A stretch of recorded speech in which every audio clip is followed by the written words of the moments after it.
Hey everyone, and welcome back to the show. Today, I am so excited to introduce our amazing guest for the day, Ash Patel. Ash, thank you so much for coming on the show. Suja, thank you so much. It's a pleasure to be here. Absolutely. I first saw Ash speak at BE conference. That's the best ever conference. And just was so impressed by everything that he's doing in the real estate space. So really excited to have him on the show. Ash has been a full-time CRE investor for 10 plus years, and he buys anything he can make money on, from mixed use, medical, industrial, office, or retail. So excited to get into your story, Ash. Please give us a bit of an idea of how you got into the real estate space and why. Yeah, so I had my typical path laid out for me. I was an IT major in college and went down the IT path for about 15 years. Always had a side hustle throughout those years. And it wasn't until I was 30 something that I found real estate. And I never knew much about it, but I always assumed that real estate was a great way to write off taxes. Never knew about depreciation or any of that stuff, but I always heard, hey, real estate will give you a great tax break. So I bought my first building, and it was a mixed use building. So there was residential over commercial, store, college town apartments above it. And I'll never forget, I was out there one weekend.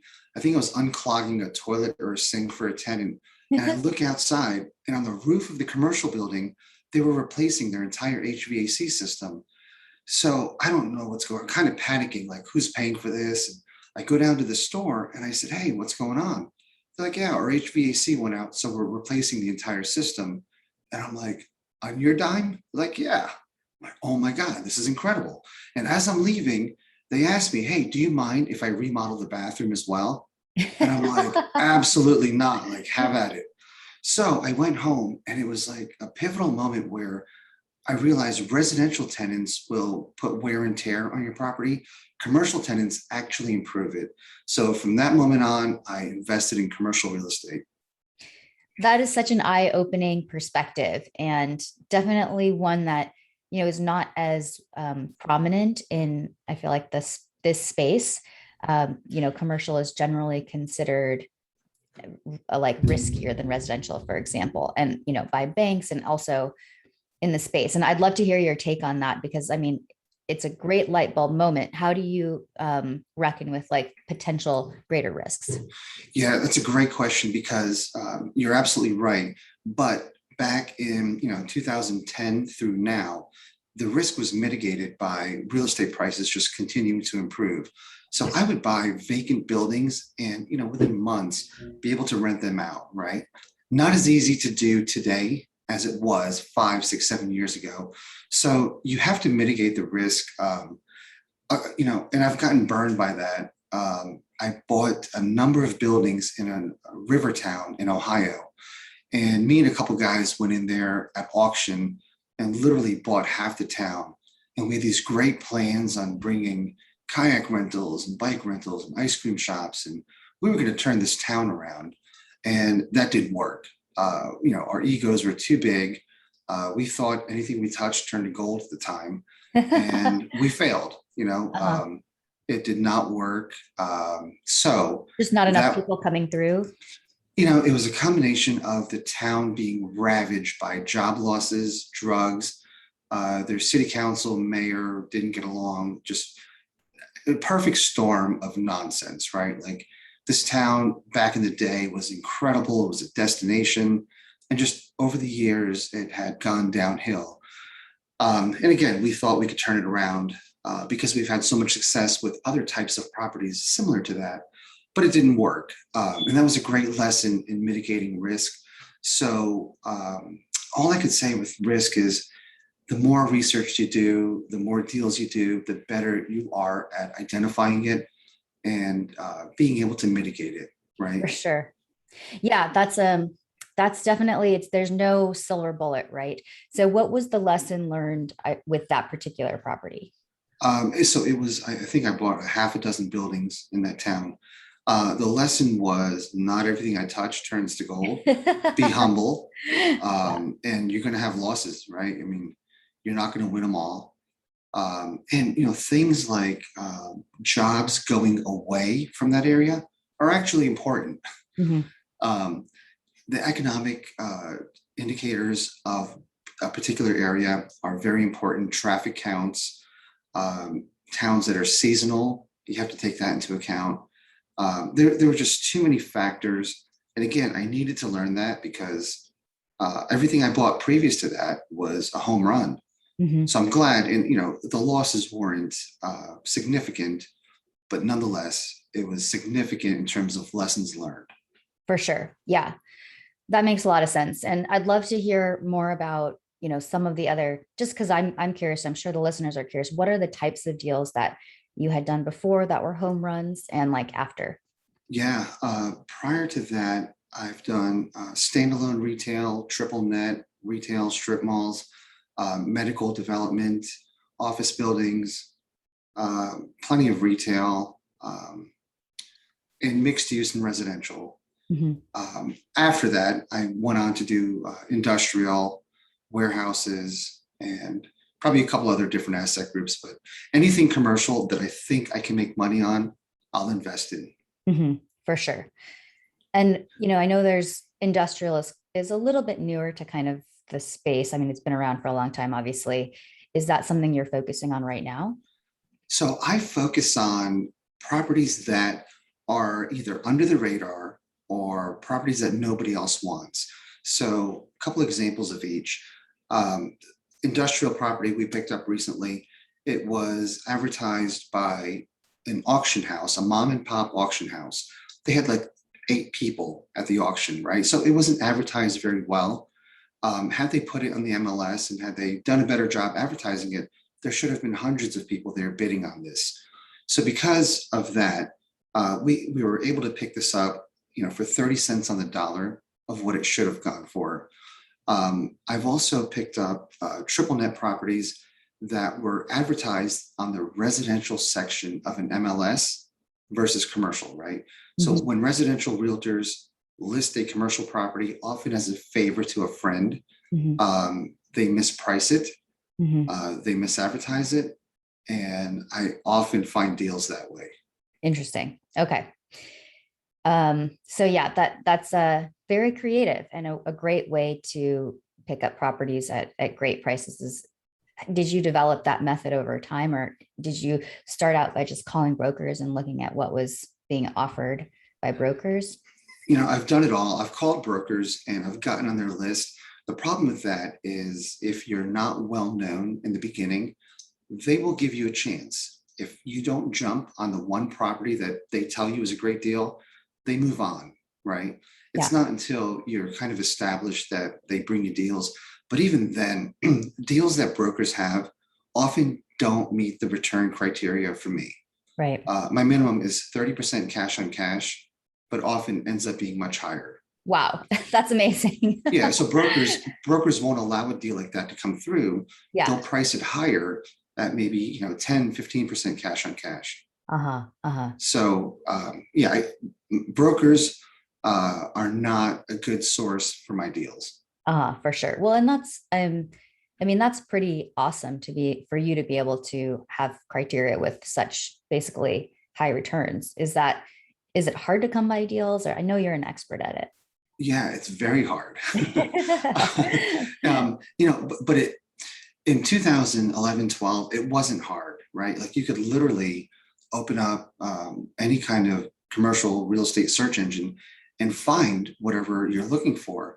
But now there's so much money in the sidelines. People are dying for deal flow. So yes, it's very, very difficult. Mhm. So you just have to be more creative. A good example is an old college friend of mine came to me literally 3 months ago. And he's like, "Hey, Ash, I want to get into commercial real estate. Can I take you out to lunch and learn a little bit?" Sure.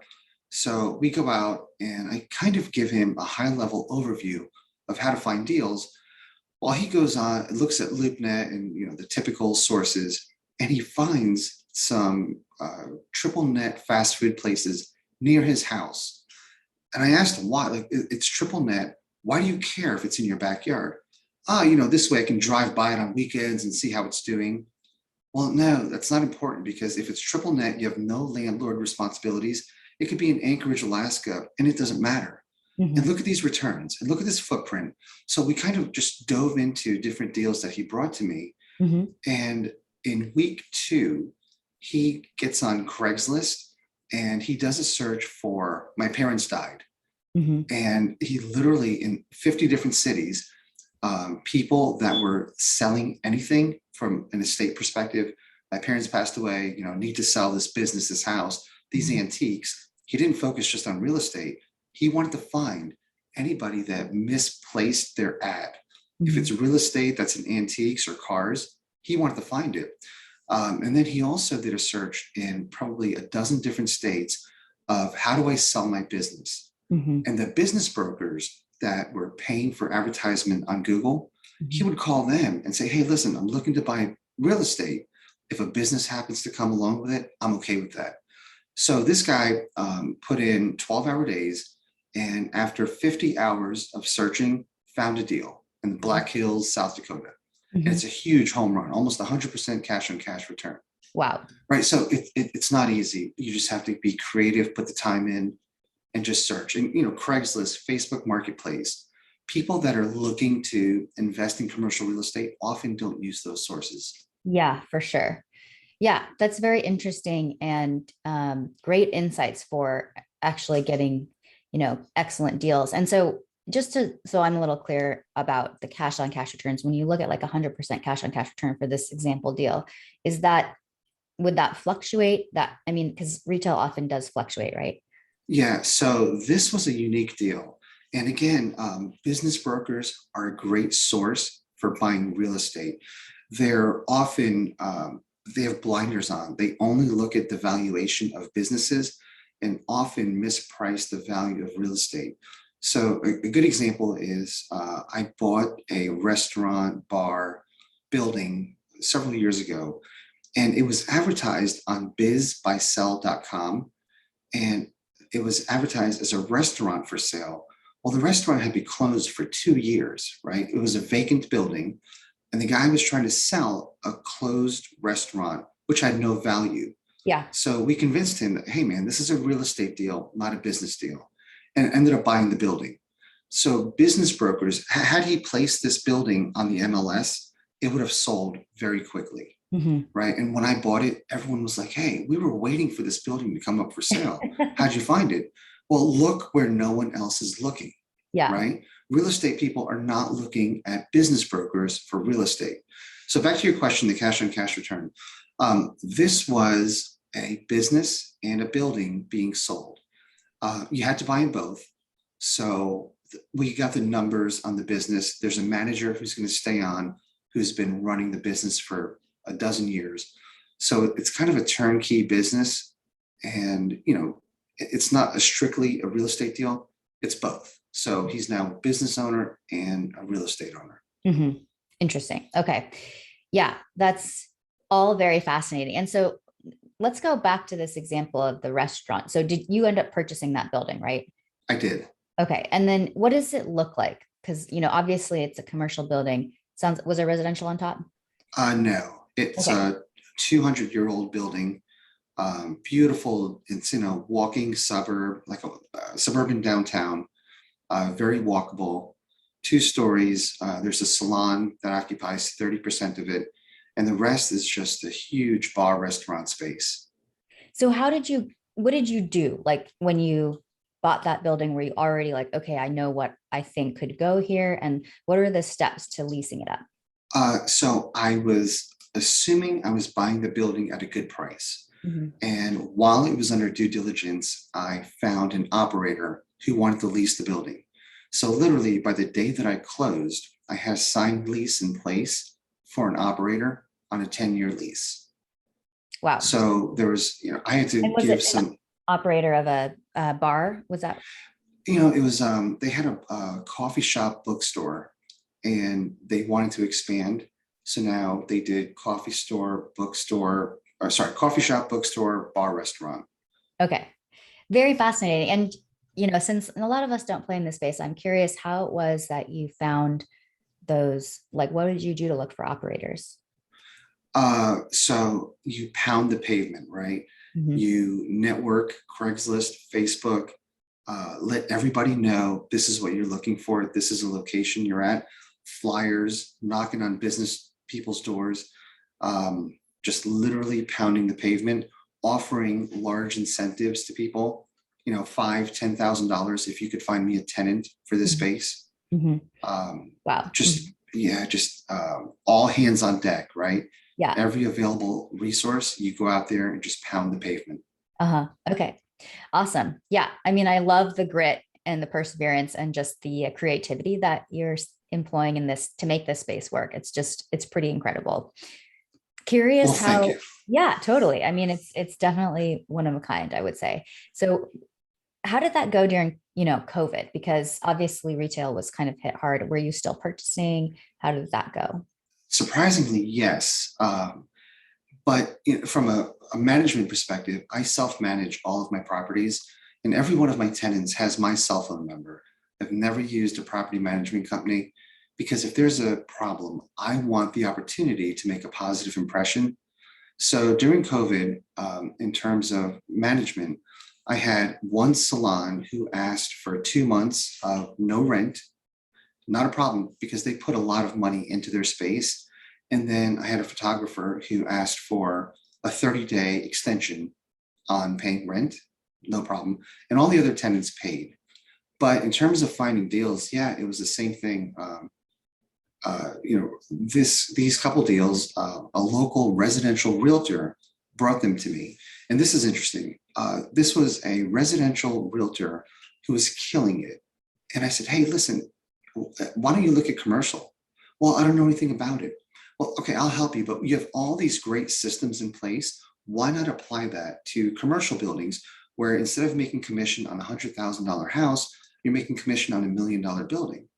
Sounds interesting, sure. So over time, she would send me some deals and ask me how you would price a gas station, a retail strip mall, whatever. Well, really what was happening is I was helping her, but I was also getting the first look at these properties before they hit the market. So she was a great source for deal flow, right? And mentoring, so I mentored her. I've mentored a number of other people, and I did it for no money, didn't care about, and I don't know if you can tell, but I'm passionate about real estate, right? Like I overdo it. Absolutely. I'll talk to anybody about real estate. And part of that mentoring is when these individuals found deals, they would ask me if I would partner with them. It was never my intention, but obviously, if they found a deal, it's a great deal, great returns. Yeah, let's partner and let's do the next one. So that's how you find deals, right? Like a lot of it is the byproduct of mentoring others, Mhm. and it magically leads to deal flow. Mhm. Yeah. Yeah. That's very interesting. Um, And sorry, one more thing. yeah, There's absolutely. a lot of wholesalers out there. I'm trying to convince them to do the same thing, right? So Mhm. these wholesalers have amazing systems in place where they call the homeowner every third Friday of the month and just say, hey, following up, are you looking to sell? Well, I've never gotten a postcard, a text, a call for any of my commercial buildings. Mhm. So why isn't anybody wholesaling commercial real estate? Mhm. Right? Like saying, hey, I'll make you a cash offer for your building, close quickly. Mhm. Why not? So some of these wholesalers are now starting to go into commercial. I'm helping them do that. And it's great because it's the same thing. They're making commission, so to speak, on much higher priced real estate, and it's more lucrative. Mhm. Yeah. That's a really great point. And then just another opportunity. I love how you're always looking for that opportunity to not just do what everyone else is doing, but to kind of find more value and take the creative approach. So that's so interesting. There are so many wholesalers out there, and if there's a lot of opportunity on the table, right? So I love it. Yeah. So here's a question for you. What's Yeah. keeping you from investing in commercial real estate? And have you ever thought about it actively? Yeah, I would say that I am in hospitality. So that's kind of like a little bit of both real estate and commercial. And, you know, obviously with COVID, like, I mean, at least I was able to pivot my hospitality units to extended stay, but it was a bit like unsettling, I would say. And so I think I'm nervous about commercial real estate. Like it sounds like, you create these relationships with your tenants and they trust you. Do you think that's one reason why you're able to weather COVID with like almost with very little rent issues? I believe that's a big part of it. Mhm. Yes. Yeah. But it's fun, right? Like I Yeah. love going on site to different properties and just like seeing how people are doing and watching their businesses thrive. Yeah. Like that's a fun day for me. Yeah, for sure. I mean, I think that's amazing. And I love that too. I think the thing that the impression that I have of commercial real estate is that it's less recession resistant than say, you know, self-storage or multifamily or senior living or mobile home parks, et cetera. You're 100% right. But if you dive into that a little deeper, Class A commercial is definitely not recession resistant, right? Sure. So downtown office buildings, larger retail shopping malls, anything anchored by Class A national tenants is tough. But when you go into a suburban downtown and a strip mall that has a hair salon, an insurance agent, a deli, things like that are pretty recession resistant because they're neighborhood services. And especially in the aftermath of COVID, people aren't driving downtown to go to the bars and restaurants. They're going now to their suburban watering hole or lunch spot, right? So Yeah. the suburban real estate is popping. Mhm. There's great deals to be found, and it's not hard to get tenants in walkable communities, especially. Mhm. Yeah. Yeah. No, I mean, I think that's very attractive, especially from a return perspective. Like it's a great opportunity and something that I should definitely explore more. If you find a deal, we'll do another podcast and we'll do a deep dive into looking into the numbers of the deal and see if it's a good deal or not. Yeah, I think that's a great idea. I would love to do that. Absolutely. Good. Yeah, cool. So Ash, what else do you attribute I mean, I know you've been speaking about this, but is there anything else that you would attribute your success to over the years? It's mostly looking for deals, right? The number of hours I spent per deal that I actually close on is enormous. I mean, that's Mhm. where most of my time is spent on. Mhm. So it's just looking for unicorns, Mhm. right? Mhm. I mean, they're Yeah. out there. It just takes a lot of searching to find them. Is it And like it, sometimes there's a lot and then for months there's none, or how does that work for you typically? yeah, so it might be like a half a dozen deals per year, but you can go 6, 7 months without finding a deal. And then all of a sudden there's two or three. Yeah, So yeah, totally. It is a if little it, bit like could be potentially feast or famine. And are you like, how do you stay focused during those periods of 6 or 7 months? Are you just like, are you just sitting at your computer, like brainstorming different ways to, look for deals? Like, how do you maintain that focus? yeah, I start looking in other areas to uh, kind of keep my squirrel syndrome intact. But so I'll look at like Albuquerque or Squirrel Knoxville, syndrome. Tennessee, right? Like dive into a completely different town Yeah. and learn about it, like learn about the demographics, get onto their Facebook page and talk to some locals or read what people are posting about their town, Hmm. and just kind of deep dive into different cities. I Just try like, to keep things exciting. yeah, I mean, I think that's interesting. So you mentioned squirrel syndrome. I feel like, how would you describe your squirrel syndrome or what it is? Oh, so it's horrible. I literally have a home office that, it's a dedicated space, but it's so easy to get distracted because I'm not accountable to anybody except for me, Yeah. right? So it's very difficult Yeah. to stay focused. I've tried, I've done the coaching thing. I've read every book you can imagine on staying focused and creating tasks, but it just comes down to discipline. How bad do you want it, right? Like, Yeah, well, and I think there's a balance too when you're trying new activities and like, when you're being creative and thinking like, well, what's a different angle that I can approach this? It's a very different space than like being productive. You know what I mean? yeah, I think so. And Trevor McGregor, I used him as a coach, and one of the things that I've kept putting off is playing guitar. And he's like, okay, you have to do it because it gets your creativity going. Mhm. And I assumed it was a waste of time, right? Like picking up a guitar and practicing. But in reality, it gets your creative juices flowing. And it Mhm. probably helps in terms of finding deals or thinking a little bit differently about deals. Mhm. For sure. Yeah, that's awesome. So one way that it sounds like, if I'm understanding correctly, that you're just doing a deep dive into a city and really trying to focus your efforts in that way. Yeah. And believe it or not, the mentoring thing is so much fun for me. Yeah. Like so I love evaluating deals, right? Yeah. Um, searching, like I'll look through 200 different listings a day. But it's when you find one that you want to deep dive in, pick up the phone, do a Google Street View, kind of check the neighborhood out. Like that's the fun part, chasing the deals, Mhm. right? So like identifying a potential deal is part of the job. But then once you find a potential deal, like doing a deep dive, figuring out who the tenants are, why it's for sale, who's the current owner, why are they selling, why do they buy it, why are they selling it, what their story is. So that's the fun part, right? The actual chase of the deal. For sure. And it's so great that you love that. I mean, it makes so much sense that you're basically playing to your strengths by just focusing on doing what you really love to do. So, yeah, not everybody wants to chase deals, right? Yeah, yeah. But yeah, then you shouldn't be in the space.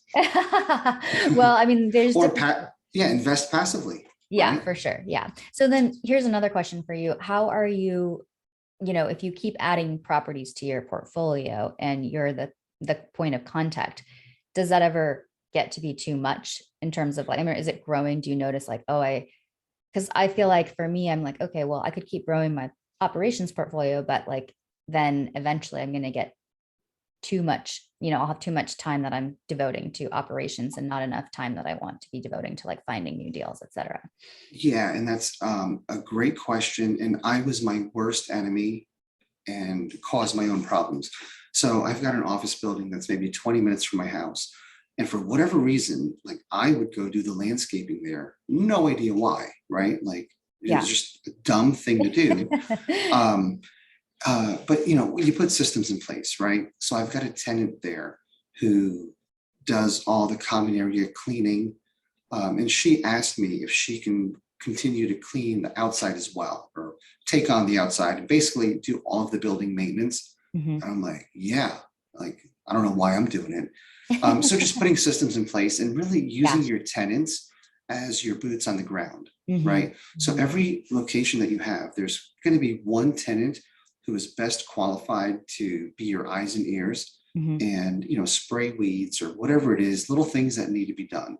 Mhm. So really just building a good relationship with tenants Mhm. gets it done. And like literally I've had tenants call me and say, hey, we found somebody that can paint the outside of this building really inexpensively. Do you mind if we do it? No, like I'll pay for it, but thank you.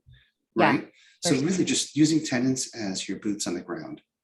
For sure. And I mean, I think it makes so much more sense to be able to do that with commercial tenants because they're kind of have that business mindset, right? Of like trying to do things efficiently and do what's necessary and what's really going to have an impact.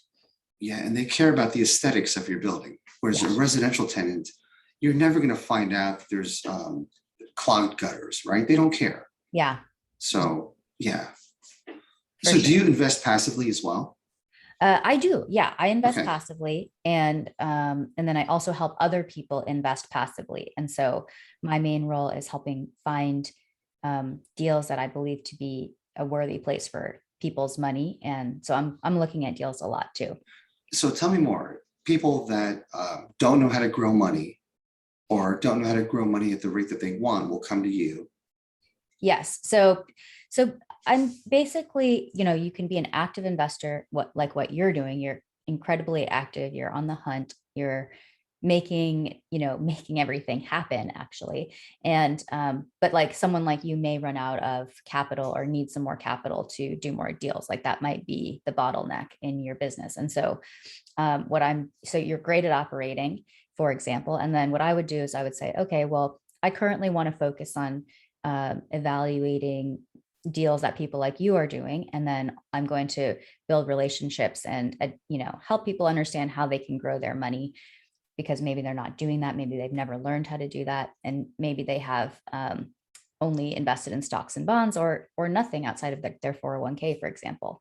And so I'm basically focusing on the education piece and kind of lighting the world on fire, getting people excited about investing in real estate and helping them understand how it can work for them in a passive way. And then I'll create an SPV, a special purpose vehicle, that's focused on usually a particular deal or set of deals, and then that are pre-identified. And then they'll invest into that fund, and then we will, as a group, fund a deal. And oftentimes we can negotiate preferential terms because we're writing like larger checks. So we'll be able to, and that's one way that I would get compensated, is by basically negotiating better terms. I lost you. Oh, you lost me? Uh-oh. Can you hear me now?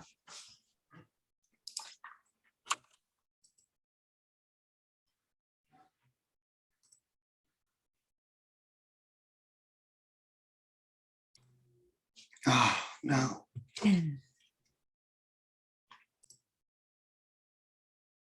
Hey, everybody. Well, we lost Ash, unfortunately, even though he's an IT professional, just the internet was not working today. But in any case, he provided a ton of value, and we're so grateful we had him on the show. We already have plans to do another show with him where we're going to review deals live and also hunt for deals live, which I'm incredibly excited about. So if you want to reach Ash, you can find him on LinkedIn, Ash Patel. That's ASH.